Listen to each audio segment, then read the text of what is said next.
threats of revenge against Israel are now rising. Iran is promising that the Jewish state will pay after two explosions killed people at a memorial service in the city of Kerman. And Hezbollah is warning that Israel will be punished for the assassination of a top terrorist leader in Beirut. The latest war of words points back to the real culprit behind all the attacks on Israel, Iran. CBN Middle East correspondent Julie Stahl has that story. Iran blamed Israel and the U.S. for two explosions that killed more than 100 people at a ceremony in Iran to commemorate Revolutionary Guard Corps Quds commander Qassem Soleimani.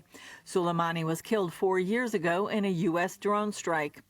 In front of a crowd shouting death to Israel and death to America, Iranian President Ibrahim Raisi called the blasts a barbaric act against innocent people. I warn the Zionist regime, without doubt for this crime and the other crimes you commit, you will pay a price that will make you regret badly. State Department spokesman Matthew Miller says it's too early to know what was behind the twin blasts in the city of Kerman. The United States was not involved in any way, and any suggestion to the contrary is ridiculous. And number two, we have no reason to believe that Israel was involved in this explosion. The explosions came one day after a top Hamas leader, Deputy Commander Saleh Aruri, was killed in an explosion in a Hezbollah-controlled neighborhood of Beirut. With respect to the development yesterday, I will say that al-Aruri was a brutal terrorist who was centrally responsible for the attacks of October 7th, as well as other attacks against innocent civilians leading back to well before October 7th. Hamas blamed Israel for Aruri's death, and Hezbollah leader Hassan Nasrallah called it a very dangerous development and promised punishment for it. Hezbollah continues to launch attacks against Israel's northern border, and Israel is responding, striking Hezbollah strongholds inside Lebanon. The White House says it's trying to keep the war between Israel and Hamas from spreading. Of the force posture changes that the president has ordered in the region has been designed to prevent an escalation or widening or deepening of this conflict. As we've said before, we don't want to see it widen beyond Israel and Hamas. And again, we're going to keep working with partners in the region to prevent that from happening.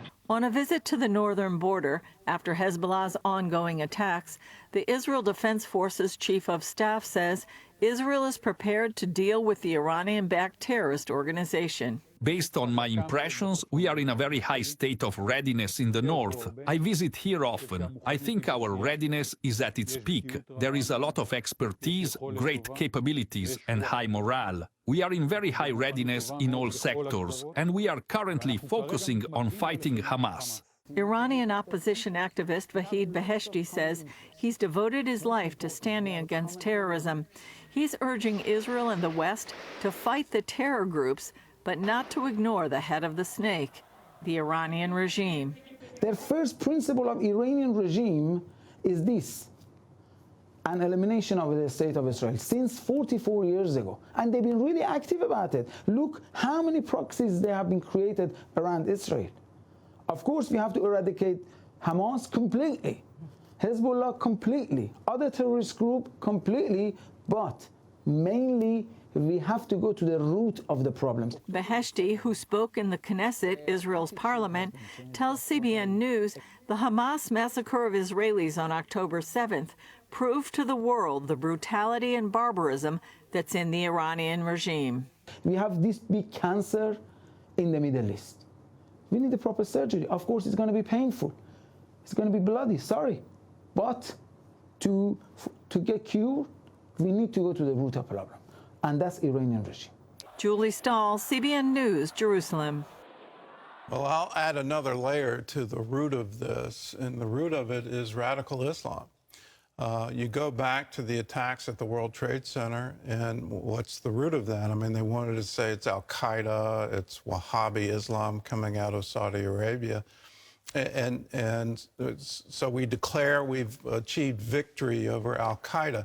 Well, then it morphs into ISIS, it morphs into the Taliban, it morphs into all these other variants, all of which say we're the true Islam, we're the true Muslims, and we're struggling against all the infidels.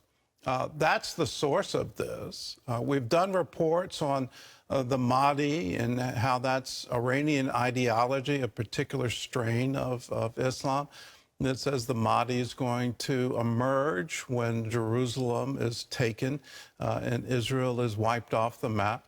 But you keep eliminating Hamas, Hezbollah, the Palestinian Front. All of these things are all evidence of a radical ideology until it changes fundamentally, where you can no longer claim you're a good Muslim if you create terror, if you become a terrorist and you die as a martyr, and all the Shaheed memorials to you, the Palestinian Authority paying your family based on the number of Israelis that you kill. Until that ideology is eliminated, we're going to see this morph again and again and again. Our battle needs to be one of ideas. Yes, we need to defend Israel. Yes, what happened on October 7th is absolutely horrific. What's happening right now on the northern border of Israel, horrific. The statements coming out of Iran, horrific. We need to believe what they're saying. Most importantly, we need to stand against it and say, this is not right.